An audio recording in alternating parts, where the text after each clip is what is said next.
नमस्कार, मी हेमंत देसाई. मॅक्स महाराष्ट्रामध्ये आपल्या सगळ्यांचं मनापासून स्वागत. देशभर भारतीय जनता पक्षाच्या केंद्रीय मंत्र्यांची, नेत्यांची जन आशीर्वाद यात्रा ठिकठिकाणी निघालेली आहे.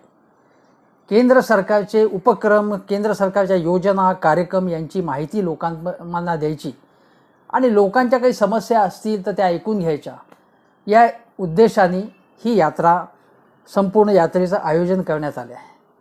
माझ्या मते या यात्रेचं स्वागत करायला पाहिजे, काही हरकत नाही. सत्तारूढ पक्ष असताना सुद्धा लोकांमध्ये जाऊन आपल्या कामांचा सगळा ताळेबंद मांडतो आहे, चांगली गोष्ट आहे. आणि याच्यामधनं काही चांगल्या सूचना आल्या आणि केंद्र सरकारचा, मोदी सरकारचा कारभार आणखीन सुधारला. मी त्यांना वाटते की आपला चांगलाच कारभार आहे, पण आणखीन सुधारला तर चांगली गोष्ट आहे. त्यात काही कोणी हरकत घेण्याचं काहीही कारण नाही आहे. महाराष्ट्रामध्ये जन आशीर्वाद यात्रा सुरू झालेली आहे. रावसाहेब दानवे असतील आणि बाकीचे मंत्री त्यांचे, मुख्यतः नारायण राणे हे मुंबईमध्ये आलेत या जन आशीर्वाद यात्रेचा भाग म्हणून.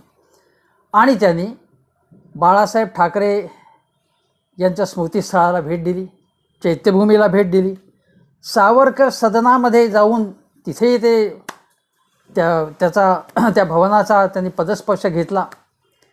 मला माहिती नाही आज स्वातंत्र्यवीर सावरकर हयात असते त्यांना काय वाटलं असतं की इतका पुण्यवान पुरुष आपल्या स्मारकामध्ये येऊन गेला. मला माहीत नाही काय. पण नारायण राणे तिथे गेले आणि त्यानंतर जवळजवळ समोरच बाळासाहेब ठाकरे यांच्या स्मृतीस्थळाच्या ठिकाणी जाऊन त्यांनी आदरांजली वाहिली. चांगली गोष्ट आहे. बाळासाहेब ठाकरे यांना ते अजूनही मानतात असं ते म्हणतात. पण बाळासाहेब ठाकरे यांच्या स्मृतीस्थळाच्या ठिकाणी त्यांना जाऊ देणार नाही अशा प्रकारची भाषा, अशा आशयाची भाषा म्हणून शिवसेनेच्या काही नेत्यांनी, विशेषतः खासदार विनायक राऊत यांनी केली. वास्तविक तसं करण्याचं काहीच कारण नव्हतं. सार्वजनिक ठिकाणी ते स्मारक आहे आणि तिथे जाण्याचा स्मृतीस्थळ आहे, जे जाण्याचा कोणालाही अधिकार आहे. त्यामुळे विनायक राऊत असतील किंवा कोणी तिथे अडवू शकत नाहीत. ही चुकीची गोष्ट आहे. नारायण राणे तिथे गेले आणि त्यांनी सांगितलं की कोणी अडवलं मला? कोणीच अडवलेलं नाही मला. मांजर आडवं गेलं तरी मी त्याला काही घाबरत नाही, मी अंगावर घेतो वगैरे वगैरे वगैरे वगैरे. नारायण राणेंच्या थाटामध्ये त्यांनी आक्रमण केलं एकदम शिवसेनेवर. त्यानंतर शिवसेनेच्या नेत्यांनी काय केलं की तिथे जाऊन शुद्धीकरण केलं, गोमूत्र शिंपडलं, दुग्धाभिषेक घातला असेल, पाण्याने सगळं धुवून काढलं. माझ्या मते हे अतिशय निंदनीय कृत्य आहे शिवसेनेचं. नारायण राणे तिथे गेल्यामुळे अपवित्र झालं. ही पवित्र अपवित्र, शुद्ध अशुद्ध ही भाषा जी आहे, ही उच्चवर्णीय संस्कृती ज्यांच्या डोक्यात अजूनही आहे, त्या डोक्यातनं, त्या मेंदूमधनं ही भाषा किंवा ही कृती आलेली आहे आणि त्याचं कोणीही समर्थन करू नये. विशेषतः प्रबोधनकार ठाकरे यांचा वारसा असलेल्या शिवसेना नेत्यांनी अशा प्रकारचं कृत्य करणं. एकेकाळी छगन भुजबळ यांनी सुद्धा जेव्हा ते शिवसेनेमध्ये होते तेव्हा हुतात्मा स्मारकाचं शुद्धीकरण केलेलं होतं आणि त्याचाही तेव्हा सगळ्या पुरोगाम्यांनी निषेध केलेला होता. त्यामुळे या कृत्याचा, मी शिवसेनेने जे काम केलं आहे ते चुकीचं काम केलेलं आहे आणि त्याचा मी निषेध करतो. आता त्यापुढे आपल्याला हा विषय मांडायचा तो असा की नारायण राणे आणि त्यांचे ताणेबाणे. म्हणजे आता काय आहे की नारायण राणे आले की काय बोलतात हे आपल्याला माहिती आहे. जगामध्ये काहीही घडत असलं, आज त्यांना अफगाणिस्तानवरती प्रश्न कोणीतरी विचारला, मलाही धक्काच बसला की नारायण राणे म्हणाले की मी त्याच्यावरती बोलणार नाही, त्याच्यावरती बोलण्याचा अधिकार हा मोदीजींना आहे, अन्य केंद्रीय नेत्यांना आहे. पण हे केंद्रीय मंत्री झालेत पण ते काही बोलले नाही त्याबद्दल मी चांगलीच गोष्ट आहे, ते बोलले नाहीत. कारण कशाविषयी बोलू नये हे त्यांना चांगलं समजतं आहे, चांगली गोष्ट आहे, काही वाईट नाही. पण नारायण राणे काय म्हणाले या नंतर घेतलेल्या पत्रकार परिषदेमध्ये? ते असं म्हणाले की शिवसेनेच्या 32 वर्षांच्या पापाचा घडा भरलेला आहे असं ते म्हणाले. आता शिवसेनेची 32 वर्षाची सत्ता म्हणजे कुठची? मुंबई महानगरपालिकेतली. मुंबई महानगरपालिकेच्या निवडणुका 6-7 महिन्यांवरती आहेत आणि त्या निवडणुकींमध्ये नारायण राणेंचा प्रचारासाठी वापर करण्यासाठीच भाजपने त्यांना मानाचं स्थान केंद्रामध्ये दिलेलं आहे. कोकणामध्ये सुद्धा भारतीय जनता पक्षाला असा चेहरा नाही, त्यासाठी सुद्धा त्यांना घेतलेला आहे. कोकणामध्ये म्हणजे मुख्यतः फक्त सिंधुदुर्ग जिल्ह्यामध्येच नारायण राणेंची काय जी आहे ती ताकद आहे. त्यांची ताकद अख्ख्या कोकणात कधीही नव्हती. कोकणचे नेते वगैरे ते काहीही कधीही नव्हते.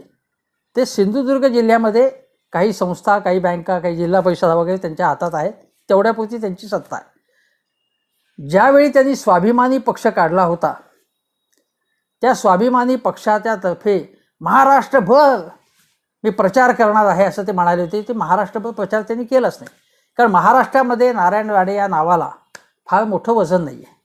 फक्त 9 महिने ते मुख्यमंत्री होते आणि त्याच्यानंतर महसूल मंत्री झाले, उद्योग मंत्री झाले, पण महाराष्ट्रभर त्यांची प्रतिमा कधीही झाली नाही. हे आपण नीट लक्षात ठेवलं पाहिजे. आता ते केंद्रीय मंत्री आहेत.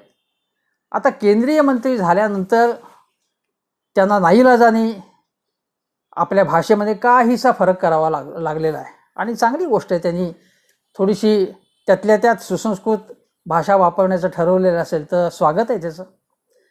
परंतु उद्धव ठाकरे यांच्याबद्दल एकेरी भाषा त्यांनी वापरली होती अलीकडच्या काळामध्ये. आणि कालही कोणीतरी त्यांना प्रश्न विचारला तेव्हा उद्धव यांचा एकेरी उल्लेख त्यांनी केला.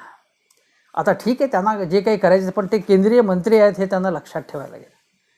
ते असं म्हणाले की महाराष्ट्रामध्ये उद्योगधंद्यांचं जाळं विणण्यासाठी, महाराष्ट्रामध्ये लघुउद्योजक तयार करण्यासाठी मुख्यमंत्री उद्धव ठाकरे यांनी माझ्याबरोबर यावं, सहकार्य करावं मला. पण हे जर सहकार्य करायचं असेल तर सहकार्याचा हात तुम्ही पुढे केला पाहिजे, त्यांनी पुढे केला पाहिजे. लहान मुलांसारखं जुनं काहीतरी भांडण जे आहे ते उकरून काढून पुन्हा पुन्हा तीच धुणी धुवायची, याचा लोकांना कंटाळा आलेला आहे. लोकांशी काहीच संबंध नाही. म्हणजे उद्धव ठाकरे त्यांच्याबद्दल काय बोलतायत, नारायण राणे उद्धव ठाकरेंबद्दल काय बोलतायत, हे महाराष्ट्र आता गेले जवळजवळ, आता बघा 2005 साली शिवसेना सोडल्यापासून 16 वर्ष झाली नारायण राणेंची टेप तीच चालू आहे. म्हणजे उद्धव ठाकरे हे अकार्यक्षम आहेत. त्यांना काहीही कळत नाही कुठल्याही विषयातलं. ते घराबाहेर पडत नाहीत कधी. त्यांचा लोकांशी संबंध नाही. म्हणजे थोडक्यामध्ये पूर्णपणे कुचकामी नेतृत्व आहे. जगामधले जे जे दोष आहेत ते फक्त उद्धव ठाकरे यांच्यामध्ये संपूर्ण समुच्चय झाला आहे, सगळे एकत्रित झालेत असं त्यांचं मत आहे. पण सर्वसामान्य माणसाला अजून तरी तसं वाटत नाही. उलट जे वेगवेगळे सर्वेज आलेले आहेत त्याच्यामध्ये उद्धव ठाकरे यांची लोकप्रियता, त्या व्यक्तिगत लोकप्रियता, करिश्मा वाढलेला आहे असं दिसतंय वेगवेगळ्या सर्वेजमधनं. आता निवडणुकांमधनं ते दिसेल. पण नारायण राणे जेव्हा म्हणतात की 32 वर्ष मुंबई महानगरपालिकेचं शिवसेनेनं वाटोळं केलं, आता हे जे वाटोळं केलं किंवा पाप केली त्यांनी असं त्यांना म्हणायचं असेल, मी स्वतः सांगतो, मुंबई महानगरपालिकेच्या कारभारावरती, शिवसेनेच्या कारभारावरती, आणि युती होती जेव्हा शिवसेना भाजप, आता युती नाही आहे, युती असतानासुद्धा मी मुंबई महानगरपालिकेच्या कारभारावरती, शिवसेना भाजप याच्या नेतृत्वावरती आणि तिथल्या एकूण भ्रष्ट कारभाराविरुद्ध वारंवार टीका केलेली आहे. आणि आजही मी टीका करीन. ज्यांना कोणाला वाटते मी कोणाची एकाची बाजू घेतो आहे त्यांनी हे लक्षात ठेवावं की आजही मी टीका करतो की मुंबई महापालिकेचा कारभार काही अधिकारी सोडले तर समाधानकारक नाही अजूनही. करोनाच्या काळामध्ये त्यांनी काही बाबतीत चांगली कामगिरी केली. धारावी पॅटर्न हा सगळ्या देशापुढे आदर्श राहिला. नाही, जेव्हा चॅलेंजिंग आव्हान निर्माण होतं समोर, तेव्हा माणूस एकदम कार्यक्षमतेने काम करायला लागतो. तसं ते झालेलं त्या काळात. म्हणजे करोना आता कमी झालेला आहे, पण त्या काळामध्ये अशा प्रकारची गोष्ट झाली आणि त्याचंही कौतुकही केलं मी. अतिशय प्रतिकूल काळामध्ये मुंबई महापालिकेच्या अनेक अधिकाऱ्यांनी, मग आयुक्त असतील किंवा सहआयुक्त असतील, अतिरिक्त आयुक्त असतील आणि त्यांच्या हाताखालचे अधिकारी, अनेक अधिकाऱ्यांनी चांगलं काम केलं, त्यांचंही कौतुक केलं पाहिजे. आणि शिवाय मुंबई महानगरपालिकेचे जे दवाखाने आहेत, जी हॉस्पिटल्स आहेत, तिथेसुद्धा त्यांनी खूप चांगलं काम केलं. त्यांच्या पाठीवरती शाबासकीची थाप मारली पाहिजे. तिथे उद्धव ठाकरे आहेत मुख्यमंत्री किंवा कोण काय त्याचा काही संबंध नाही, त्या लोकांनी काम केलं. पण नारायण राणे जेव्हा म्हणतात की 32 वर्षामध्ये यांनी वाट लावली, तर 32 वर्षापैकी 2005च्या अगोदर नारायण राणे कोणत्या पक्षात होते? शिवसेनेत होते ना. मग 32 वर्षापैकी आता 16 वर्ष बघा, आधीच्या 16 वर्षामध्ये नारायण राणे शिवसेनेमध्ये होते. मग त्याचं पाप कोणाकडे जातं? त्यामध्ये ते सुद्धा वाटेकरी नाहीत का, हे आपण लक्षात घेतलं पाहिजे. अनेक आरोप आज ते करतात. मी ते असं म्हणाले की कोरोनाच्या नियमांच्या बद्दल आम्हाला काही शिकवायची गरज नाही. का बाबा शिकवायची गरज नाही? देवेंद्र फडणवीसांनी कशी भाषा वापरली बघा. ते म्हणाले की उद्धव ठाकरे जेव्हा म्हणतात की कोरोनाच्या नियमांचं पालन करून राजकीय कार्यक्रम जे काही घ्यायचे ते घ्यावे, पण लोका सांगे ब्रह्मज्ञान आपण कोरडे पाषाण अशी स्थिती असल्याची टीका माजी मुख्यमंत्री आणि विरोधी पक्षनेते देवेंद्र फडणवीस यांनी केली, आणि ती योग्य टीका आहे असं माझं मत आहे. शिवसेनेच्या अनेक नेत्यांनी, नाशिकमधलं उदाहरण अलीकडे एका कार्यक्रमाच्या उद्घाटनाला केवढी गर्दी झाली होती, औरंगाबादमध्ये झाली होती. शिवसेनेच्या नेत्यांनी, काही मंत्र्यांनी, काही आमदारांनी कोरोनाचे नियमांचं पालन केलं नाही. राष्ट्रवादीच्या लोकांनी नियमांचं पालन केलं नाही आणि भाजपच्या लोकांनी नियमांचं पालन केलं नाही. आता बघा की सार्वजनिक कार्यक्रमामध्ये सुद्धा अनेक याच्यामध्ये की सोशल डिस्टन्सिंग नसतं. राजकीय कार्यक्रमामध्ये भाजपच्या सुद्धा आणि अन्य पक्षांच्या सुद्धा मास्क अनेक नेत्यांनी घातलेला नसल्याचं दिसतं आपल्याला. तेव्हा हे लक्षात घेतलं पाहिजे. कोणीही कोणाला शिकवण्याची वेळ येऊ नये, पण शिकवावं अशी स्थिती सुद्धा नाही. सर्व राजकीय पक्षांनी कोरोनाच्या नियमांचं पालन केलं नाही, शिवाय ते जनतेला शिकवत असतात. जनता कशाला ऐकेल तुमचं? तेव्हा नारायण राणे जर म्हणाले की आम्हाला शिकवायची गरज नाही, ठीक आहे. माझं म्हणणं असं आहे की नारायण राणे यांच्या पक्षाचं सगळ्या पक्षाचे लोक याचे नियमांचं पालन करत नाहीत. आता याच्या पुढची गोष्ट अशी आहे की मुंबई महानगरपालिकेच्या निवडणुकीमध्ये काय होईल मला माहीत नाही. मनसेची काय भूमिका असेल भाजपच्या बाबत, काँग्रेस, राष्ट्रवादी आणि शिवसेना एकत्र लढतात की नाही, किंवा काही ॲडजस्टमेंट होती की नाही, अशा अनेक फॅक्टर्सवरती मुंबई महानगरपालिकेच्या निवडणुकीमध्ये काय होणार. पण गेल्यावेळी भाजपने टफ फाईट दिली होती. भाजपने शिवसेनेला टफ फाईट दिलेली होती, हे लक्षात घेतलं पाहिजे. त्याचवेळी आता लक्षात घेतलं पाहिजे की गेल्यावेळी मुख्यमंत्री उद्धव ठाकरे नव्हते, म्हणजे मुख्यमंत्री पदावर नव्हते. यावेळी त्यांच्याकडे पद आहे, त्यांचं सरकार आहे, त्याचाही काही बेनिफिट मिळतो, त्याचा फायदा होतो. त्यामुळे मुंबई महानगरपालिकेची निवडणूक ही भारतीय जनता पक्ष जिंकेल असा जो आत्मविश्वास नारायण राणेंनी व्यक्त केलेला आहे, तो कार्यकर्त्यांना आत्मविश्वास देण्यासाठी उपयुक्त आहे. पण तसं घडेलच असं काही ठामपणे आज सांगता येण्यासारखी परिस्थिती नाही आहे. अनेक गोष्टी आहेत याच्याबद्दल बोलायची म्हणजे बोलण्याची गरज आहे, आणि यामध्ये अनेक मुद्दे जे आहेत जे नारायण राणेंनी उपस्थित केलेले आहेत त्याबद्दलही आपल्याला बोलायचं आहे. एक प्रसिद्ध गाणं आहे चित्रपटातलं, जुन्या प्रभातच्या चित्रपटातलं, मन शुद्ध तुझं गोष्ट आहे पृथ्वी मोलाची, तू चल रे गड्या तुला भीती कशाची, अशा प्रकारचं ते गाणं आहे. ह्या गाण्याची मला का आठवण झाली, कारण गोमूत्र शिंपडण्याची जी कृती झाली त्याबद्दल नारायणराव असं म्हणाले की गोमूत्र काय शिंपडताय, आधी तुमचं मन स्वच्छ करा, शुद्ध करा. चांगली गोष्ट आहे, ते अतिशय योग्य बोलले. पण मन कोणी शुद्ध करायचं? शिवसेनेच्या नेत्यांनी शुद्ध करावं मन. मन म्हणतो मी, ही शुद्धीकरणाच्या जी काय प्रक्रिया जी केली त्याचं मी काही समर्थन करत नाही. जी कृती केली ती निषेधार्हच आहे. पण मन शुद्ध करणं, नारायण राणेंचं मन शुद्ध आहे का? ते जर शुद्ध असेल तर भूतकाळाच्या पुन्हा त्या गोष्टी उकरून ते अशा प्रकारचा अतिशय कमालीच्या विद्वेषाने उद्धव ठाकरे त्यांच्या चिरंजीवांवरती हल्ला का करतात? सुशांत सिंग राजपूतच्या प्रकरणानंतर आदित्य ठाकरे यांच्यावरती भारतीय जनता पक्षाच्या कार्यालयात पत्रकार परिषद कोणी घेतली? आदित्य ठाकरे यांच्यावरती अत्यंत गंभीर आरोप कोणी केले होते? ते मन शुद्ध असल्याचं लक्षण होतं का? कुठलाही पुरावा नसताना CBI चौकशी वगैरे वगैरे आहे, तर CBI चौकशीचं काय झालं? सुशांत सिंग, दिशा सालियन वगैरे प्रकरणामध्ये काय झालं? ज्यावेळी नारायण राणे यांच्या चिरंजीवांनी आदित्य ठाकरे यांच्या आवाजाची नक्कल करत अतिशय वाईट पद्धतीने व्यक्तिगत त्यांची टिंगल केली होती आदित्यजींची, किंवा निंदा नालस्ती केली होती. राजकीय टीका करा ना तुम्ही, पण अशा प्रकारे एखाद्या बाजूवरती अशा प्रकारे टीका करणं हे सुसंस्कृतपणाचं मन शुद्ध असल्याचं लक्षण आहे. राणे यांनी याचा कृपा करून विचार करावा. आज ते केंद्रीय मंत्री आहेत आणि त्यामुळे अशा प्रकारची भाषा ते किंवा त्यांच्या सहकाऱ्यांकडून, त्यांच्या मुलांकडून अपेक्षित नाही आहे, हे लक्षात घेतलं पाहिजे. नरेंद्र मोदी अशी भाषा कधीही वापरत नाहीत. कधीतरी प्रचाराच्या काळात त्यांच्याकडनंही चुका झाल्या असतील, पण त्यांना ही भाषा आवडत नाही. देवेंद्र फडणवीस अशी भाषा कधीही वापरत नाहीत आणि त्यांना ही भाषा आवडणार नाही. हा जो सुसंस्कृतपणा जो आहे भारतीय जनता पक्षाच्या अनेक नेत्यांमध्ये, वाजपेयी, अडवाणी ही जी परंपरा आहे, त्या परंपरेमध्ये हे बसणार नाही या प्रकारची. त्या मन शुद्ध असलं तर मन शुद्ध अनेकांचं असलं पाहिजे असं माझं मत आहे. दुसरं, ते असं म्हणाले की मुंबईचं बकालीकरण झाले. अगदी नक्कीच बकालीकरण झालेलं आहे.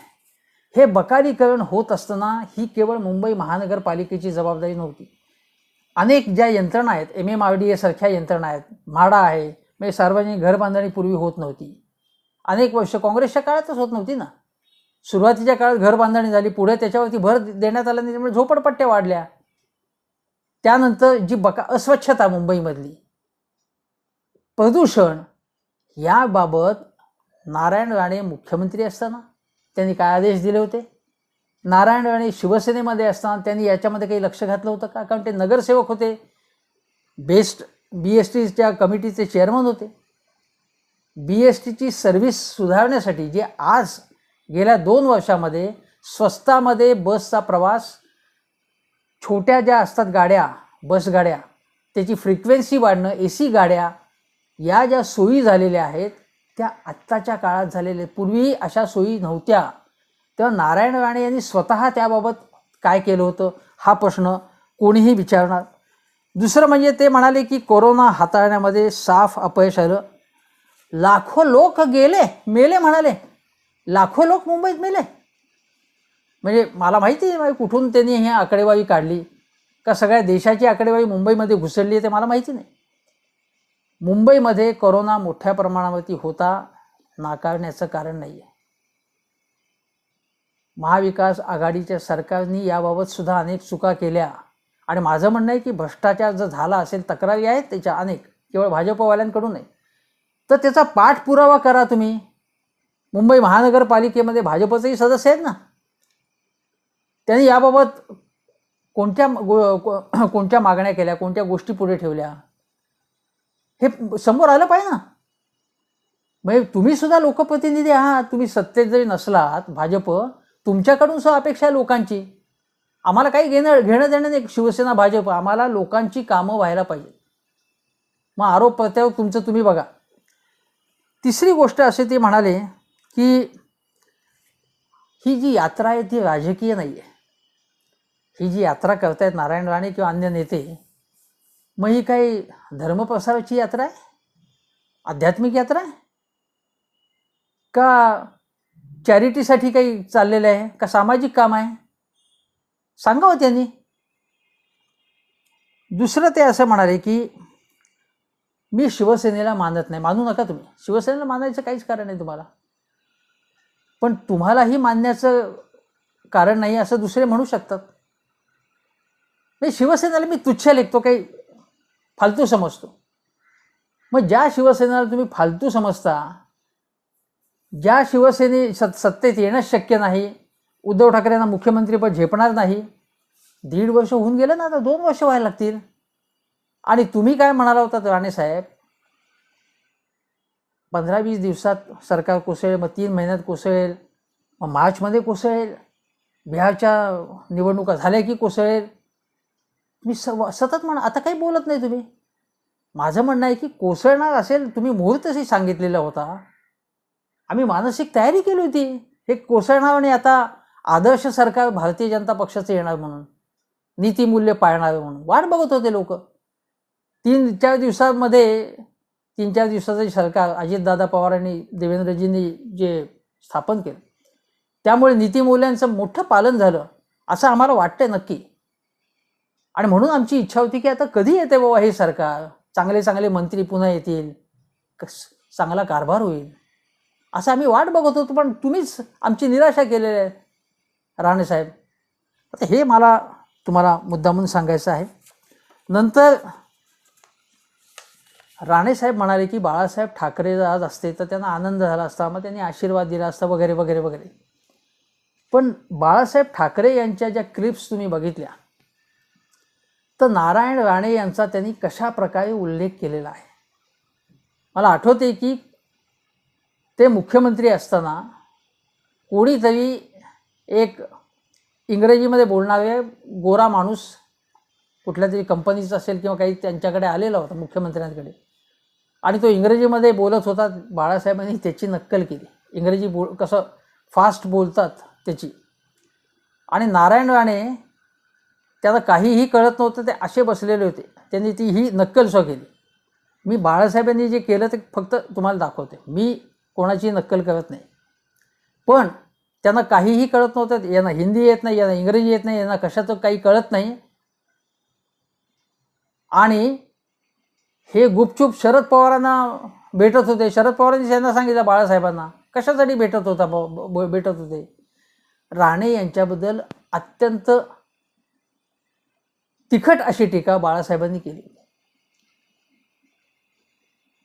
राणे यांनी केलेल्या आरोपांचं ते असं म्हणाले होते की तिकीटं विकली जातात. त्या बाळासाहेब असं म्हणाले होते की तिकीटं विकली जातात. कोण विकतंय? राज विकतोय का? म्हणजे राज ठाकरे तेव्हा शिवसेनेत होते. उद्धव विकतोय हे तुम्ही पुरावा दाखवा, असेल तर मी त्यांना शिवसेनेतनं बाहेर काढेल. आणि मी जर विकतोय असं तुमचं म्हणणं असेल तर मग मी पक्ष सोडून देईन, मी शिवसेना सोडून देईन, असं बाळासाहेब म्हणाले होते. मग हा आरोप त्यांनी सिद्ध करून दाखवू शकले का? बाळासाहेब काय बोलत होते नारायण रावांबद्दल? बाळासाहेब त्यांच्या ठाकरी भाषेमध्ये बोलत होते. पण तरीसुद्धा बाळासाहेबांबद्दल, आता बाळासाहेब नाही आहेत आपल्यात, आदर व्यक्त करणं भाग आहे, कारण बाळासाहेबांचं करिश्मा अजूनही आहे. आणि म्हणून बाळासाहेबांचा माझ्यावरती वरदहस्त होता, मला आशीर्वाद मिळाले असते, ही भाषा राणेसाहेब करत आहे. ठीक आहे, त्यांना करायची असतील ते करू.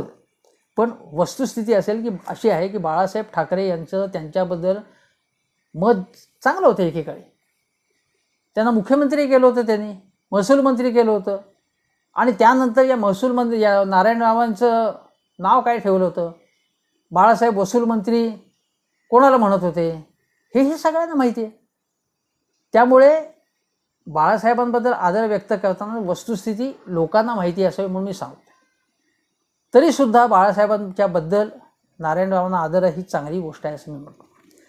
पुढे राणेसाहेब असं म्हणाले की बाळासाहेबांची विचारधारा हिंदुत्वाची होती. उद्धव ठाकरे ते विसरले आणि ते लाचारी करायला लागले असं ते म्हणाले. लाचारी म्हणजे काँग्रेसची, म्हणजे राष्ट्रवादीची, सेक्युलर लोकांची, मुसलमानांचा लांगुलचाना असंच त्यांना म्हणायचं आहे. आता ही लाचारी जर उद्धव ठाकरे आणि शिवसेना करत असेल तर ज्यावेळी नारायण राणे शिवसेनेतनं काँग्रेसमध्ये गेले तेव्हा ते हिंदुत्व होतं का त्यांचं? हिंदुत्व सोडून काँग्रेसचं सेक्युलरिझम त्यांनी पकडलं होतं. त्यानंतर तिथे त्यांना जी पदं मिळाली त्यामुळे समाधान झालं नाही.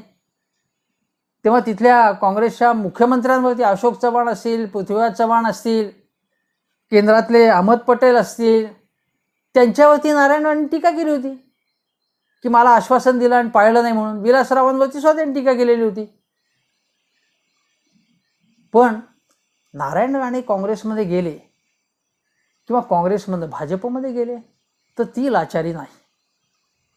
काँग्रेसमध्ये गेले त्यांनी हिंदुत्व सोडलं असं नाही म्हणायचं. ते हिंदुत्वासकट सेक्युलर काँग्रेसमध्ये गेले. आणि जर उद्धव ठाकरे आपला पक्ष न सोडता, आपली विचारधारा न सोडता, ते म्हणतात उद्धव ठाकरे किंवा की आम्ही हिंदुत्व सोडले नाही, ते राम मंदिराच्या तिथे गेले होते, त्यांनी मात्र लाचारी केली असं त्यांचं म्हणणं आहे.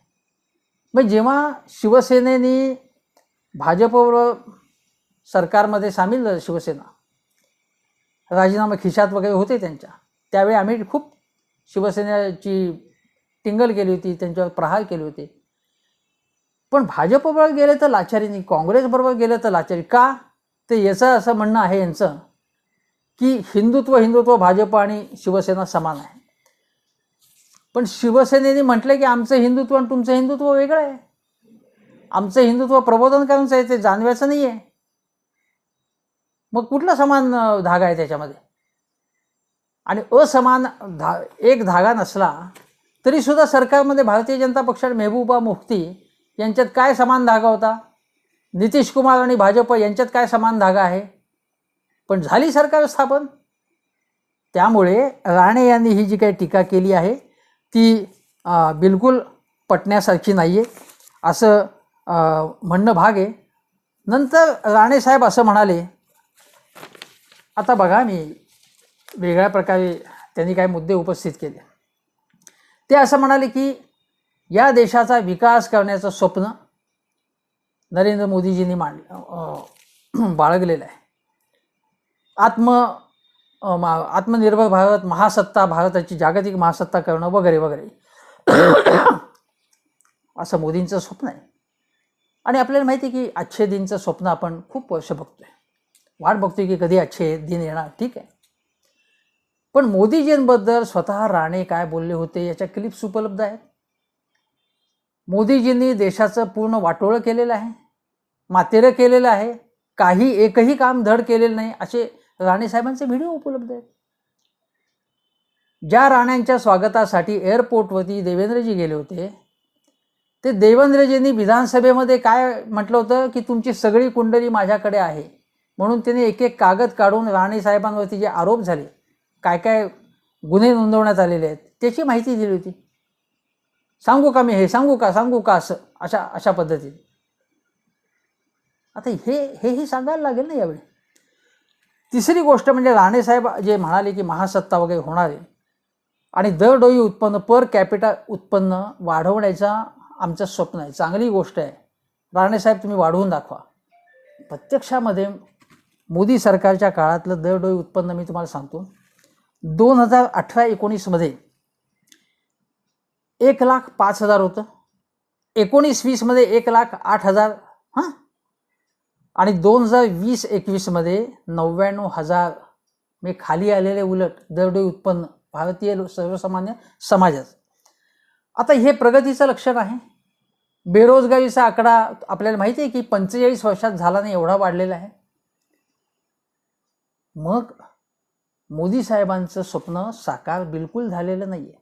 मग ते असं म्हणाले की गरिबांसाठी, राणे साहेब म्हणाले गरिबांसाठी जी त्यांना रेशन देण्याची फुकट सवलती, एवढी मोठी योजना आजपर्यंत राबवण्यात आली नाही असं ते म्हणाले. चूक. ज्यावेळी UPA सरकार होतं तेव्हा त्यांनी अन्न सुरक्षा योजना राबवलेली होती, जाहीर केलेली होती आणि त्यामध्ये तर त्याच्यावरती तर भारतीय जनता पक्षापासून सगळेजण तुटून पडलेले होते त्यावेळी. हे गरिबांचं राजकारण करतायत, गरीबच राहावेत अशी यांची इच्छा आहे वगैरे वगैरे अशी टीका होत होती.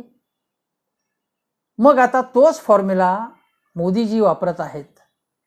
ज्यावेळी अन्नसुरक्षा योजना जेव्हा जाहीर झाली तेव्हा राणे साहेब काँग्रेसमध्ये होते, त्यांच्यासह अन्य काँग्रेस नेत्यांनी याचं कौतुक केलेलं होतं, तेव्हा समर्थन केलं होतं, राणे साहेबांनी केलं होतं माझ्या आठवणीप्रमाणे.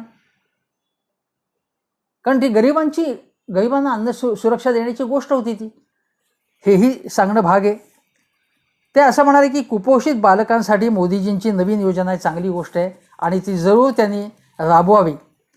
दुसरं मी सांगू इच्छितो राणे साहेबांना की गरिबांचं गोष्ट जे करतात त्या गरिबी हटावची टिंगल सर्वात जास्त, इंदिरा गांधींच्या घोषणेची टिंगल ही सर्वात जास्त जनसंघ तेव्हा होता आणि भारतीय जनता पक्षाच्या नेत्यांनी केली.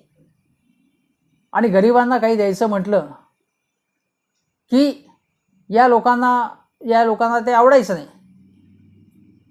जनसंघाचं स्वरूप तेव्हा व्यापारी भांडवलदार यांचा पक्ष असं स्वरूप होतं तेव्हा. ते पुढे त्यांनी बदललं आणि मोदीजींनी गरिबांच्यासाठी कल्याणकारी योजना सुरू केल्या, हेही मला मान्य आहे. मोदीजींनी धोरणं बदलली, पण काँग्रेस जेव्हा ही धोरणं राबवत होती तेव्हा काँग्रेसनी केलं तर ते वाईट आणि आम्ही केलं तर चांगलं बरं असं आहे की राणेसाहेब जसा पक्ष बदलतील तसा त्यांचा युक्तिवाद बदलतो, हे आपल्याला माहिती आहे. तेव्हा ते आपण लक्षात ठेवायचं नाही. ते असं म्हणाले की 2000, हां मी तुम्हाला सांगतो की गरिबांची गोष्ट ते म्हणाले की अशी योजना कधीच आलेली नाही पूर्वी. पण मी राणेसाहेबांना सांगू इच्छितो की 2015-16चा जो अहवाल आहे UNDPचा, म्हणजे युनायटेड नेशन्सचा, युनोचा जो अहवाल आहे, त्यात म्हणले की 10 वर्षात म्हणजे 2005 ते 2015-16 म्हणजे UPA काँग्रेस प्रणित UPA सरकार सत्तेवर असताना 27 कोटी लोक दारिद्र्य रेषेबाहेर गेले. म्हणजे गरिबांची गरिबी हटली 27 कोटी लोकांची. आणि ही नुसती गरिबी म्हणजे संकुचित व्याख्यान होते. शिक्षण, आरोग्य, राहणीमान हे निकष लावलेले होते.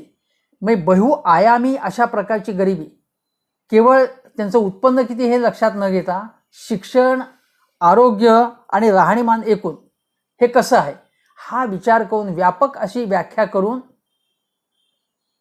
त्यांनी असं दाखवून दिलं या अहवालातनं की स्वातंत्र्योत्तर काळामध्ये, स्वतंत्र भारतामध्ये UPAच्या काळामध्ये सगळ्यात जास्त गरिबी हटलेली आहे लोकांची.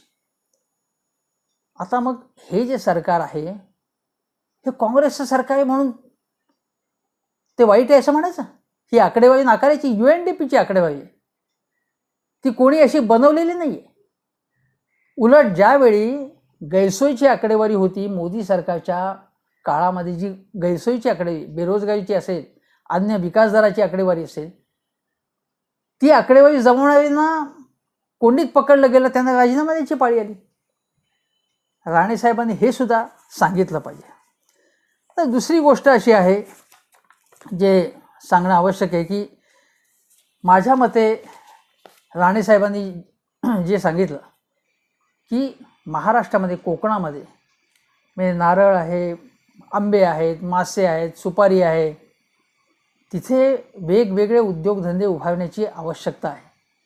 आणि MSME हे जे त्यांचं खातं आहे, म्हणजे सूक्ष्म लघु मध्यम उद्योगांचं, ते खातं खूप मोठं आहे, महत्त्वाचं आहे खातं. आणि राणेसाहेबांना, त्यांना विकासाचं महत्त्व, त्यांनी विकासाची काही कामं केली आहेत, नाही नाकारण्याचं कारण नाही.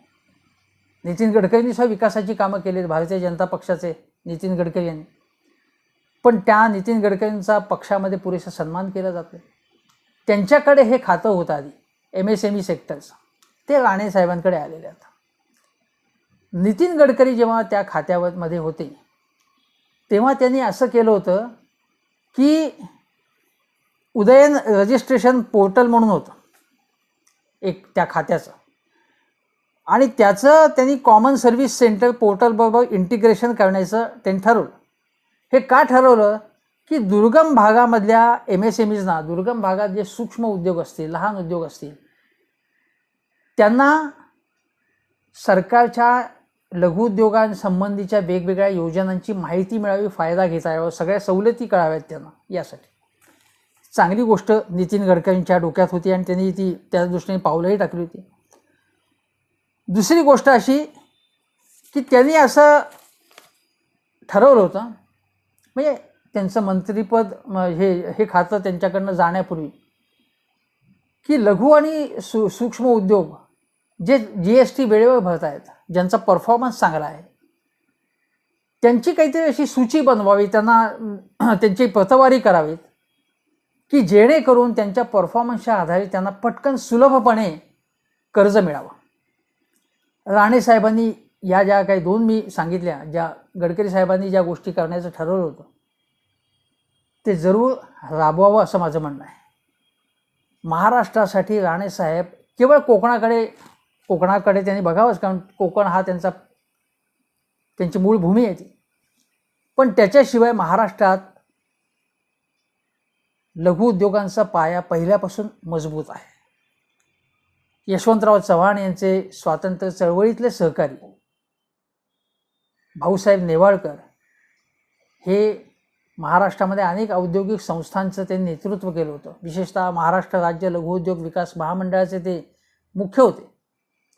त्यांच्या काळामध्ये सुद्धा या लघु उद्योग विकास मंडळामार्फत खूप काही ठोस काम करण्यात आलं. पूर्वी MSFC महावित्त नावाची संघटना होती. MSSIDC जशी होती तशी अशा अनेक संस्था होत्या ज्या महाराष्ट्र सरकारच्या, त्याच मार्फत खूप काम झालं. महाराष्ट्रामध्ये लघुउद्योगाचा पाया मजबूत आहे. परंतु गेल्या काही वर्षामध्ये मंदी असेल, कोरोना असेल, अशा अनेक कारणामुळे हे सगळे उद्योगधंदे संकटात आहेत. मी असं राणेसाहेबांना आवाहन करीन की गडकरींनी ज्या ज्या चांगल्या गोष्टी केल्या त्या चालू ठेवून, शिवाय आपल्या कल्पनेमधला जो लघु आणि मध्यम विकासाचा जो आराखडा असेल तो जाहीर करावा तुम्ही. आणि महाराष्ट्रामध्ये विशेषतः मागास भागामध्ये छोटे छोटे उद्योगधंदे वाढले तर मोठ्या प्रमाणावरती रोजगार तयार होईल. मी आजच एक बातमी बघत होतो की MIDCच्या किंवा आणखीन काही नोकऱ्या निघाल्या.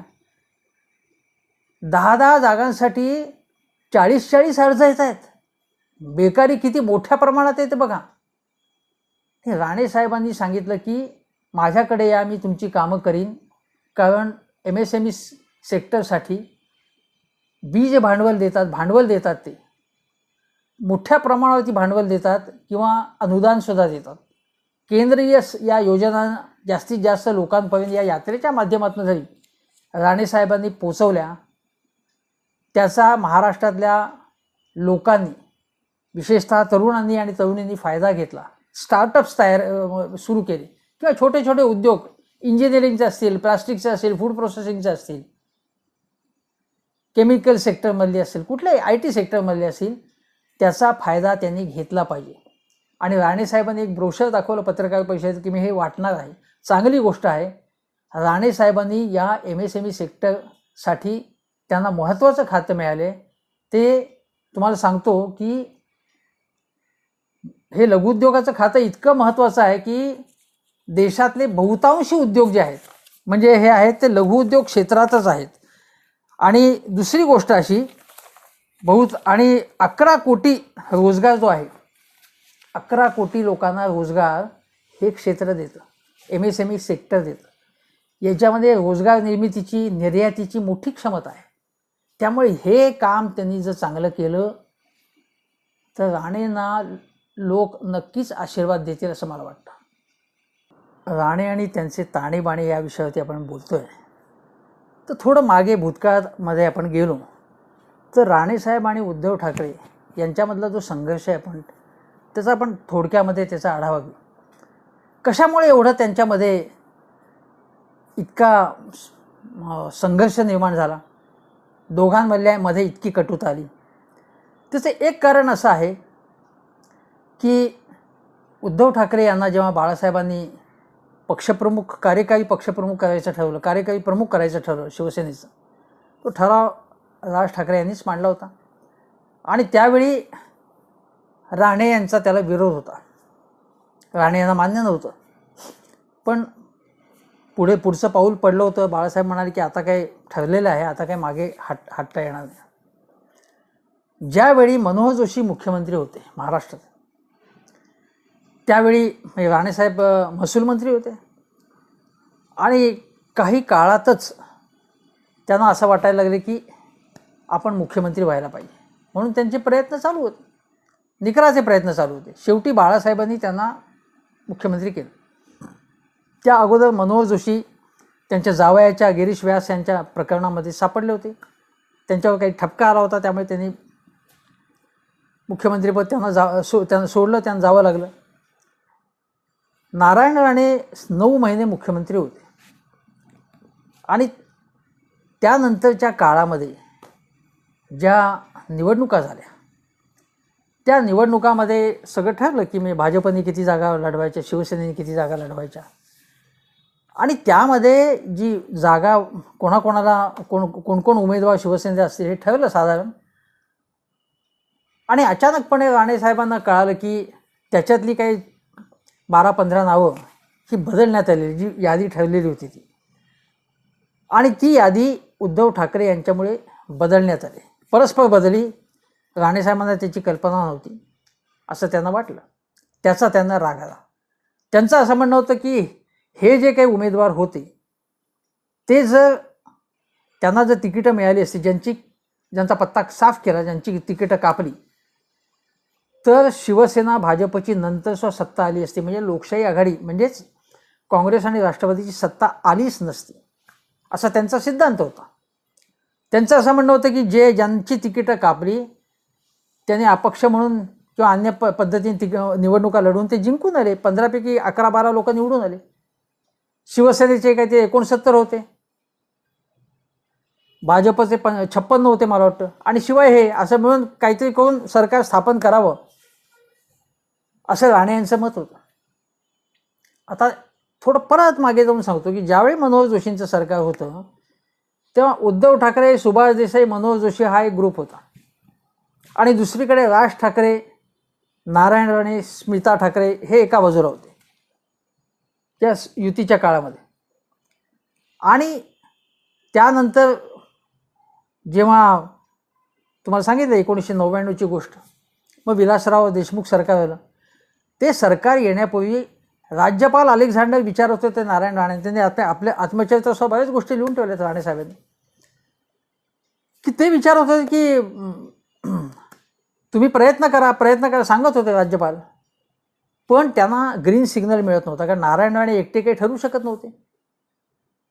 आणि बाळासाहेब ठाकरे यांनी निर्णय घेतला होता. ते एकदा म्हणाले की गोपीनाथ मुंडे यांना मुख्यमंत्री होण्याची इच्छा आहे. आता ही सोय गंमत बघा, म्हणजे जागा जास्त आल्या होत्या निवडून कोणाच्या, शिवसेनेच्या. पण गोपीनाथ मुंडे यांना मुख्यमंत्री व्हायचं होतं, त्यांची अशी इच्छा होती तेव्हा. मग आता जे सांगण्यात येते की 105 जागा ज्या भाजपच्या आहेत, जास्त जागा आमच्या निवडून आल्या, आमचा मुख्यमंत्री होणार असं भाजप आज सांगतोय. पण तेव्हा मात्र वेगळा पवित्रा घेतलेला होता भाजपने किंवा गोपीनाथ मुंडे यांनी. ठीक आहे. त्यानंतर विलासराव देशमुख सरकारला काही अपक्षांचा, छोट्या छोट्या यांचा पाठिंबा होता. त्यांनी तो पाठिंबा काढून घेतल्यानंतर संकटात सापडल्या सरकार. तेव्हा मग सरकार स्थापन करण्याचा प्रयत्न आला. मातोश्री क्लब जो आहे मुंबईकरांना माहिती आहे, त्या ठिकाणी अनेकांना व्यवस्था करण्यात आली होती.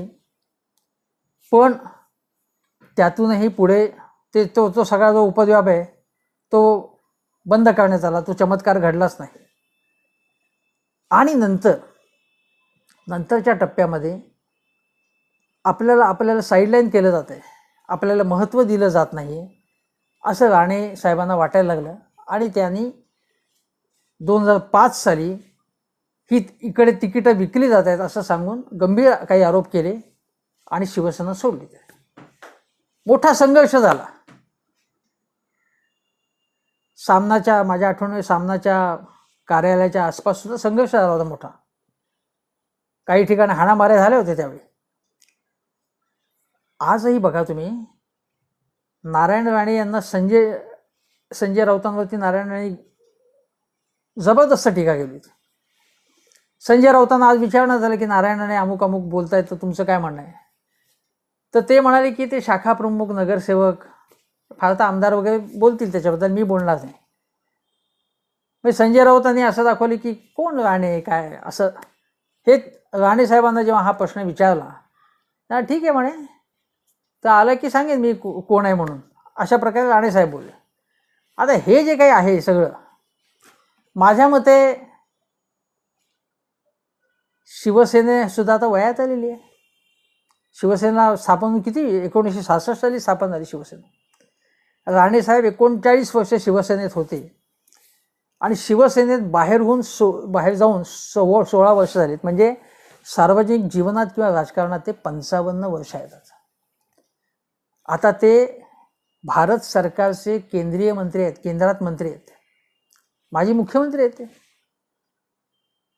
शिवसेनेचे इथे मुख्यमंत्री आहेत. तर थोडं आता प्रगल्भ राजकारण केलं तर काही हरकत नाही ना. या प्रकारचे टीका टिप्पणी करायची जी अनेक वर्ष करत आलो, ती खूप वर्ष केली तुम्ही. उद्धव ठाकरे, आता आम्हाला माहिती आहे सगळं की उद्धव ठाकरे यांच्यामध्ये जगातला एकही गुण नाही, आम्हाला पाठ झालेत. दुसरं नवं काहीतरी बोला ना. तुम्ही आता जन आशीर्वाद यात्रा काढता आहात, तर मला महाराष्ट्रात नाही, माझ्यापुढे देश आहे. देशामध्ये ठिकठिकाणी मला काय करायचं आहे, लघु आणि मध्यमवाडी सूक्ष्म उद्योगांसाठी, निर्यात कशी वाढवायची, मला महासत्ता होण्यासाठी माझ्या खात्यातर्फे माझे काय प्रयत्न आहे, माझी योजना काय आहे, माझा ब्लूप्रिंट काय आहे विकासाचा, हे सांगा ना तुम्ही. तुम्ही काय म्हणालात की केंद्राच्या सगळ्या योजना सांगण्यासाठी ही जन आशीर्वाद यात्रा आहे, हे राजकारणासाठी नाही. पण तुम्ही राजकारणच बोलताय फक्त. याचा अर्थ असा आहे की तुम्हाला शिवसेनेला अंगावर घेण्यासाठी तुम्ही घेणार, म्हणूनच तुम्हाला घेण्यात आलेलं आहे. पण एक सर्वसामान्य माणूस म्हणून माझी आणि माझ्यासारख्या अनेक लोकांची अपेक्षा असेल की तुम्ही आता केंद्रामध्ये मंत्री आहात, त्यामुळे ही जी काही आरोप प्रत्यारोप वगैरे जे आहेत नेहमीचे 15-16 वर्ष 20 वर्ष आम्ही बघतोय, त्याची जी काही व्हॅल्यू आहे ती आता संपलेली आहे. त्यात काही लोकांना आता त्यात काही नवीनच नाही ना काही. दोघंही एकमेकांना लाखोली वाहणार हे माहिती आहे आम्हाला. आणि त्याच्या लोकांचा काय संबंध. मला नोकरी हवी आहे, मला भाववाढ कमी हवी आहे, माझ्या लघुउद्योगाला पटकन लायसन्स पाहिजे आहे, मला त्याच्यात नोकरी हवी आहे काहीतरी, मला माझ्या लघुउद्योगाचा विस्तार करायचा आहे किंवा डायव्हर्सिफाय करायचा आहे तो. त्यासाठी तुम्ही काय करणार आहात हे लोक बघणार तुमच्याकडे. तेव्हा जन आशीर्वाद यात्रेचा अशा विधायक कामासाठी जर वापर केला तर लोकच तुम्हाला दुवा देतील. लोक म्हणतील की ठीक आहे, नारायण राणे पूर्वी काय जे असेल त्यांचं ते असेल, पण आता हे चांगलं काम करतायत ते. पण तसं तुम्ही करणार आहात का अशी अपेक्षा आहे आमची. करणार आहात का हा प्रश्न आहे. म्हणून राणे आणि त्यांचे ताणे बाणे या शीर्षकासह हा जो मी व्हिडिओ केलेला आहे त्यामध्ये केंद्रीय मंत्री म्हणून राणे यांची नियुक्ती झाली त्याबद्दल त्यांचं अभिनंदन करतो आणि त्यांच्याबद्दल काही अपेक्षा व्यक्त करतो. त्या अपेक्षा ते पूर्ण करतील अशी पुन्हा एकदा आशा व्यक्त करतो. आणि ती पूर्ण केली तर बाळासाहेबच तुम्हाला आशीर्वाद देतील, शुभेच्छा देतील असं मला वाटतं. एवढंच सांगतो आणि इथेच थांबतो.